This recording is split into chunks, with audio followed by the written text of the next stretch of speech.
let me say it. Tracy Porteous? Was that Tracy Porteous that just gave me a hug?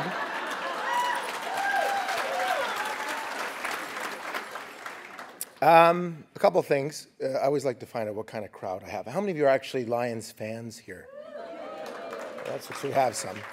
Now, dare I ask, are there any Saskatchewan fans here? There are a few.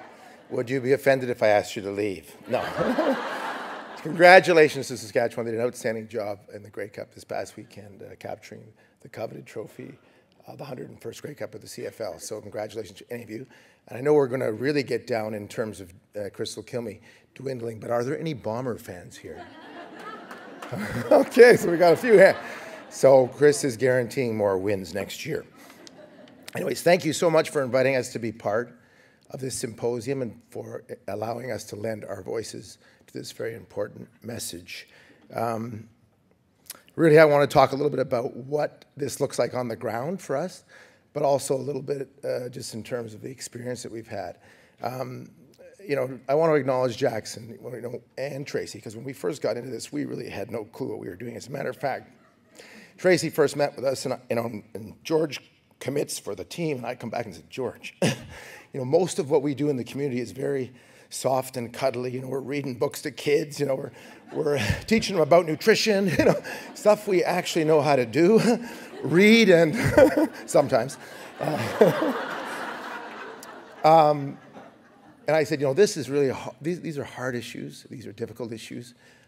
These are complicated issues. And you know, and I remember talking to our leadership team about it and saying, you know, Wally Buono and Dennis Skulski, our president, saying, guys, there's going to be a situation at some point in our own locker room where someone's going to screw up.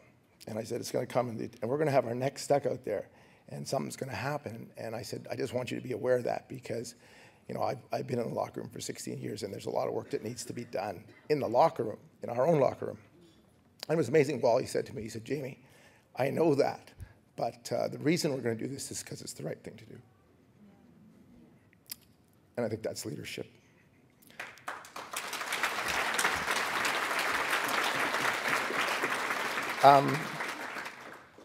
The other thing, I probably will screw up semantically, Jackson, but just to understand, I played 16 years, the average 1,500 micro concussions per year, and that's about 24,000 hits just in my pro career, so please give me a little bit of leeway on that if I screw up.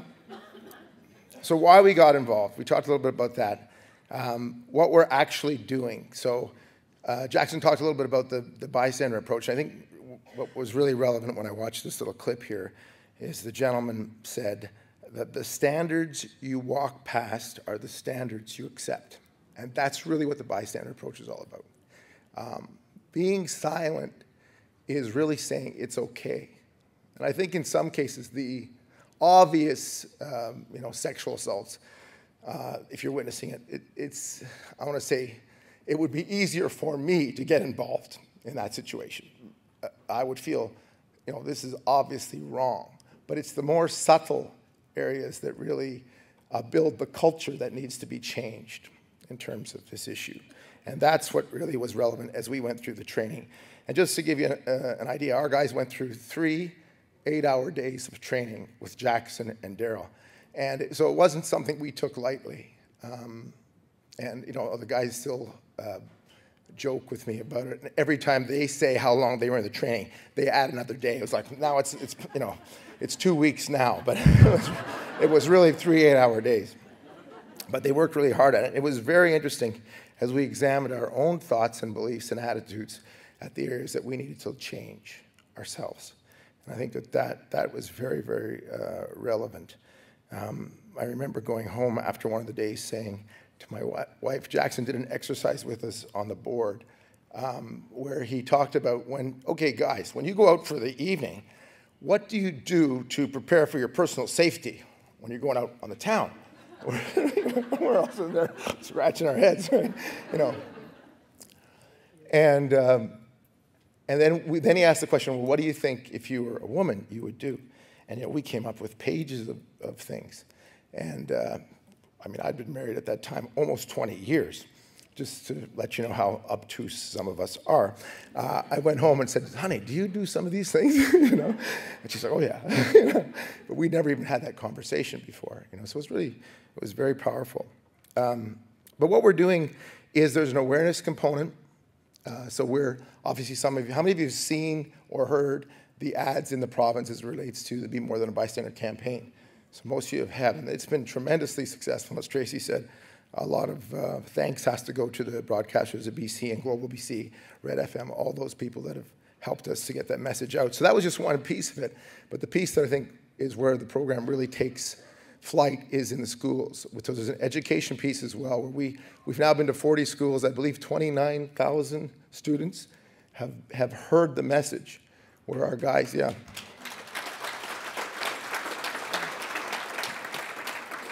And again, this was an area I am in charge of implementing all of our school programs. This is just one of them. But of course, the most complicated one in my mind, I remember after the training, phoning Jackson saying, Jackson, that was a wonderful training, but I still have no clue what we're going to be doing next week when we go to the school. And he said, Jamie, he said, just the very fact that you're men standing up and talking about this issue is enough. And that really took a huge weight off our shoulders, because that's really what it's all about. It's about leadership. It's about lending your voice to a very important issue. And so that really helped us to move forward. But that piece is really important. In the schools, we have a two-segment approach. We have a workshop sort of, or a assembly format for the whole school. If we can get the whole school there, we'll get as many kids as we can, boys and girls. And then we also break off with a leadership group in the schools that the school helps us put together. And we get deeper into a scenario-based approach. So we might say, you're in the high school cafeteria, a girl walks in, she's got a short miniskirt on. Someone in your group says something derogatory to her. She's obviously not enjoying this experience. This isn't flirting where it's going back and forth. She's uncomfortable. What do you do? And we just put it out there to the kids. And it's amazing that they'll come up with a whole host of options. And again, for us, it was not what could you do, but what would you actually be comfortable doing once you leave this room. And it was interesting, something Jackson said earlier. Again, vast majority of violence is committed by men. But what's very interesting in the conversations we had was that the young ladies were very critical of their colleagues in some situations, where particularly we talk about dress, what she's wearing. Well, why is she wearing that short skirt? And it wasn't the guys saying that; it was the girls saying that, and how we worked through that issue of victim blaming. But it was wonderful to see the kids. There's a huge appetite for this topic. I was worried about how are the schools going to respond to this topic. It was incredible that we could stay there all day with the kids talking about these issues, and they did a tremendous job working through options. And of course, that was all based on Jackson's work for the MVP program. So that's one of it. And we also did some work with amateur football. So if a coach affects so many different players during the course of their career, if he can somehow have this message ingrained and bring this on to his players and his team, that will be very, very powerful. We recognize that. So that's also was part of our strategy. And then the legacy film, I'm not going to talk about that because you guys are going to get a chance to see it. It'll sort of speak for itself. One thing I'd like to do for sure is to acknowledge, again, Tracy and EVA BC and the leadership of women, just as Jackson did. We are proud to lend our voice to this, to men's violence against women. But the groundwork was done by the many, many women in leadership that built the rape centers, helped women to deal with the attack that they were subject to, create new laws to protect women, all those sort of things. And so we certainly do want to acknowledge that very important work that came before and is continuing. What else did I want to say? Our partners. We couldn't do it without the partners. Not just EVA BC, but the federal government, the provincial government, and Canada. Tracy mentioned, to get a corporation to jump on board with this topic, I won't tell you how many proposals we went through, but it was real challenging. So for Canada to step up, and they're thrilled with the work we're doing. So kudos to them to put their name forward, their brand forward behind this very, very important issue. Minister Kudu, I wish she hadn't left, because again, she's the head of the Ministry of Children and Family Development, and they've been supporters since the beginning. So thank you so much. If you see her, thank her, because they've been tremendous partners as well. And of course, that's Women Canada, Canadian government. So one thing I will say, everyone thinks football players are big, tough, rough guys, right? But the fact of the matter is, we play a game, right? At the end of the day, yeah, you're out there in a physical chess match, is how I like to describe it. It makes us seem smarter. But the bottom line is, we're playing a game. And so I want to also acknowledge all of you. You're on the ground, many of you, dealing with these, dealing with women who've been raped, dealing with women who've been attacked, dealing with women who've been assaulted. And that's tough work. A tough day for me now that I'm retired. You'll get a chance to see the real athletes come up here, the guys that are currently playing. But I'm retired now. But a tough day for me in community relations is when I have to say no to somebody who's requesting an autographed item. I mean, it's a lot different than what you're doing. So I want to acknowledge and thank all of you for the tremendous work you're doing. Thank you very much.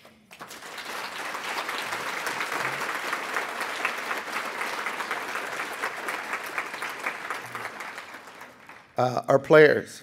I'm going to introduce. This doesn't work without the players. Tracy was very gracious in saying people still recognize me, but they're generally a lot older. The kids recognize our current players, right? And our current, we had five really, really good players involved in the program. One of them here today, but we had Travis Lulay, who many of you know, one of our stars. We had Sean Gore, a young and budding star. We had Angus Reid. We had Ben Archibald. And we had Jared LaRose. There are 5 players involved in the program. And they are dedicated to the program.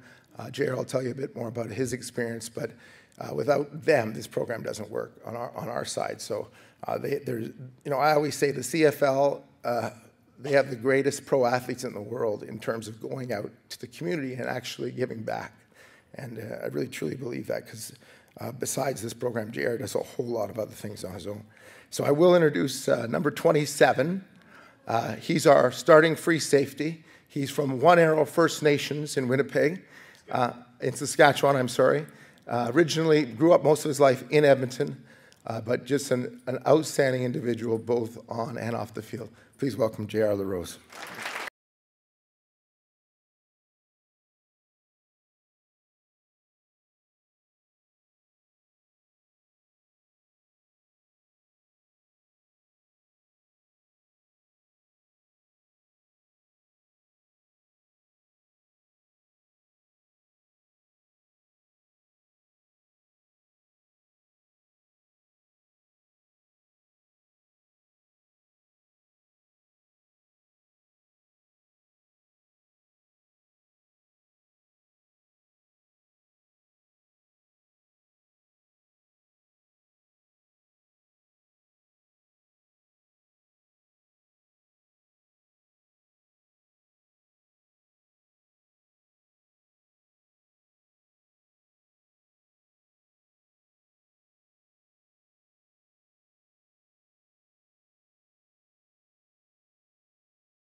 I think, period, in North America, right, to kind of pioneer this initiative. So it's something that, you know, it's really cool to, when we look back 5 years from now, to say that, hey, the BC Lions were one of the first people that, first professional team that really started it. But it started way before us. It started with a lot of you women in here today that have taken a stand and pioneered this, and then other men jumping on board. So I want to thank you ladies so much for taking a stand, but you guys, I want to let you know, are not alone, because there's going to be more men taking a stand, standing hand in hand with you ladies. So I want to thank you guys again. We're going to have Chris from the Winnipeg Blue Bombers come up. They're the next team that kind of jumped up and is taking on this initiative with us.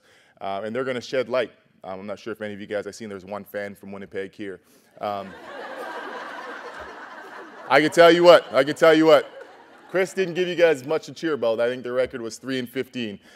So I told them, hey, you guys jump on board with this, and to shed some light to an area that might have been dark for you guys with your records. So we can teach them a little thing or two about winning. No, I'm joking, enough of that. But that might be bullying. We're not about bullying, okay? I'm sorry.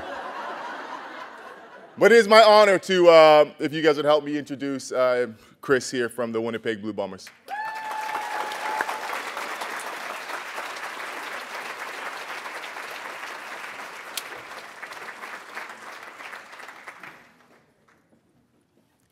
Scared to say my last name because you can't read it.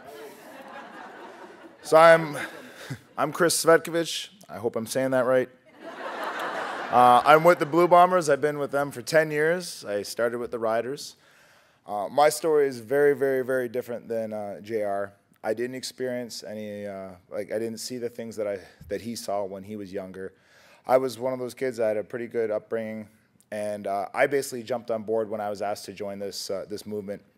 For the sheer fact it was a good message, it was a strong message, and it was something good. I was like, yeah, why not be a part of it? It didn't affect my life in any way, shape, or form, or at least so I thought. I think the thing that was most jarring for me was the first day that we went to actually do our PSAs, and they gave us our scripts, and our scripts were pretty powerful, but they gave us some sheets with some statistics on it. And I guess I was guilty of being a little naive. Like I had a good upbringing. My dad was a very hands-on father. He disciplined me old school style, but he was disciplined way worse. And then I'm a father now, and I don't lay a hand on my kids. So I assumed that kind of domestic violence stuff, I thought there was a regression in that, and that it was one of those things that had faded away. But when I saw the statistics, I was just blown away by the enormity of it and how prevalent the problem still was.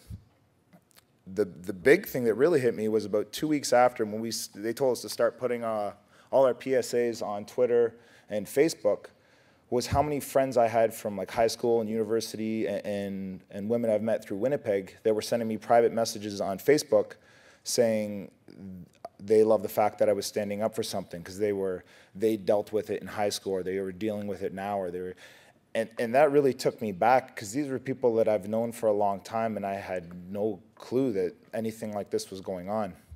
And I know some people associate, if weakness with what's going on, but the truth of the matter is, I admire these women a lot that are enduring some of this, because the strength to, keep your children safe or your pets safe or try to keep a family together, the stuff that I heard from some of my friends, like the verbal abuse, the physical abuse, and everything else that they endured and went through, just to save others, I was blown away. So I think there's a lot of strength. It doesn't represent weakness. It's funny because as an athlete, you need to know really nothing, and people listen to you. Like, we wear tight pants on the weekend, and that's all we have for credentials. Like, that's amazing. And Jamie can tell you this too. It is a blessing and a curse, because there are some guys that should not be allowed on the mic, and there are some guys that, it's great to have them on the mic. And, I look at this last Grey Cup, great win for the city, amazing for the city, the fans had a great time, the players have a great time, and then, at the end of this whole Grey Cup, the hero of the Grey Cup, the MVP, is a gentleman that was, charged with domestic violence earlier this year. Like, people almost forget about that. Or sorry, he wasn't charged. He did he completed a domestic violence program after, and the charges were dropped. But it's weird. We're in a business where if you can run fast or hit hard or throw a ball or hit a ball or like anything with sports, it's like a get out of jail free card. And I think that's why it's important when I see guys like JR and Angus and Lule and a lot of the guys that I play with that are standing up for this now, it's showing that that's not acceptable. Because to me, I mean, if you work at Investors Group or Safeway and you are convicted of something, go to prison and serve your sentence and come back out, that job's not waiting for you like it is with athletes. And it disgusts me because, you know, football isn't who I am, but it's one of the things I do for a living. And I love it, and the game's been great to me, but, you know, that's a big shadow cast on pro sports, and I don't think it gets enough recognition. I had the luxury of listening to Jackson a couple weeks after the PSAs, and as an athlete, I can tell you, well, first of all, I have awful attention span. I heard him at Breakfast with the Boys, I think was the event. And they said, yeah, come listen to Jackson Katz. Outside of a pretty cool name, I didn't really know much about Jackson. I hadn't heard all your cool nicknames now. This is awesome. But if you talk to most athletes, the people we grow up admiring, aside from our family members, is other athletes. It's very rare for us to meet people outside of the realm of sports that we look up to and admire. And like JR touched on, I was captivated from the first words that Jackson, you know, spoke. Like the minute he started speaking, just the way he was putting a twist on things and how I view things and how, you know, yeah, I'm not a bad guy, I wouldn't do that. That whole thing just, it engulfed me. And it made me want to be, that combined with hearing from a lot of my friends about what they were going through, it grasped me and it made me want to do more. So from a guy who just wanted to do a PSA because it's a good idea, it evolved and it evolved into something big, and it's something that I want to make even bigger. I had a friend about a week and a half after I heard Jackson speak that phoned me one night. It was 10:07 in the morning, and she was crying, and she went through something with her ex, who was an ex-NHL player, and he threatened to kill her. He had raped her repeatedly. And the one thing that I took away from working with the status of women and hearing Jackson is that in a very short time frame, I got educated. I learned that, you know, you don't just have to phone the cops, but there are victim services. There are other outlets for women to call and use, and they can call them before it gets to an extremely volatile level. So, I mean, for me, it hits a lot closer to home, and I'm thrilled to say the Winnipeg Blue Bombers are on board to continue to help. And like myself, they have no clue how to help, but they're willing to listen now. They've asked me to talk to the status of women and tell them what, basically we're asking the women to tell us what to do. So, you know, this pains me to say this, but yay, BC Lions. Being the flagship of the CFL, cracking your jokes and all that. But you know what, I think it's extremely admirable, and that what you guys are doing, and I hope we can follow suit, and I hope we can spread it to the other teams. I'm honestly humbled and grateful to be here and be around Jackson and you guys as well, and amongst all of you. So thank you very much for your time. Enjoy your day.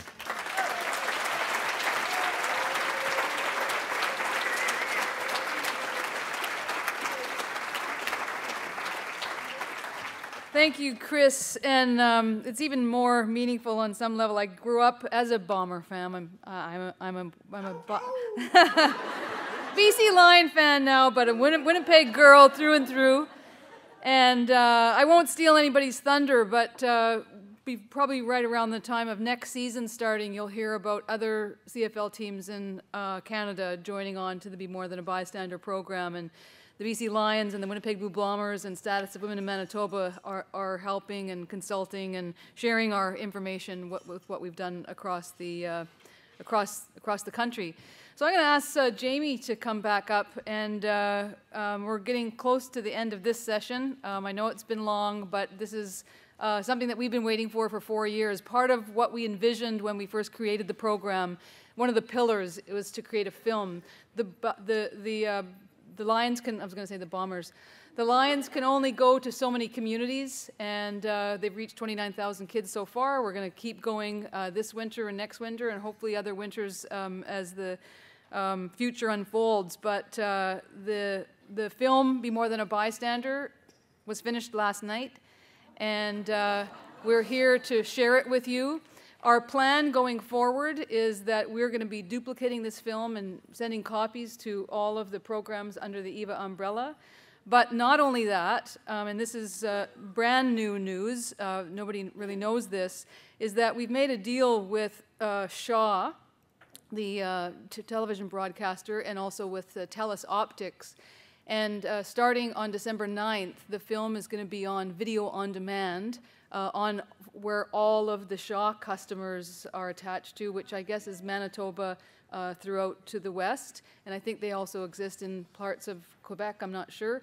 And not only that, so for a year, the program is going to be on Shaw and TELUS Optics, and we've created a PSA, a 30-second PSA, to steer people to know where to find the film, and they'll be able to go to the video on demand and see it for free. And so that PSA is going to be broadcast over the kind of holiday season from December 9th to January 17th, and that's going to be broadcast on CNN, on the NFL channel, on Peachtree, on A&E, and a number of these big American channels. So we're quite excited about that. And in addition to that, Shaw threw in for us, for free, that they're going to actually broadcast the film on television, on the Shaw Community Channel, twice on November 30th, twice on December 1st, and 3 times on December 6th.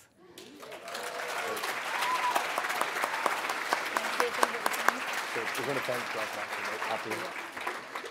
Oh, I'm excited to see the film and get into it, so I won't say much, but I'm not going to thank anyone until I know that you liked it. So, but enjoy it. It's amazing, the process. For any of you that made films, I have a lot of respect for you. Just the work that goes into it. So we'll roll it, and I hope you guys like it.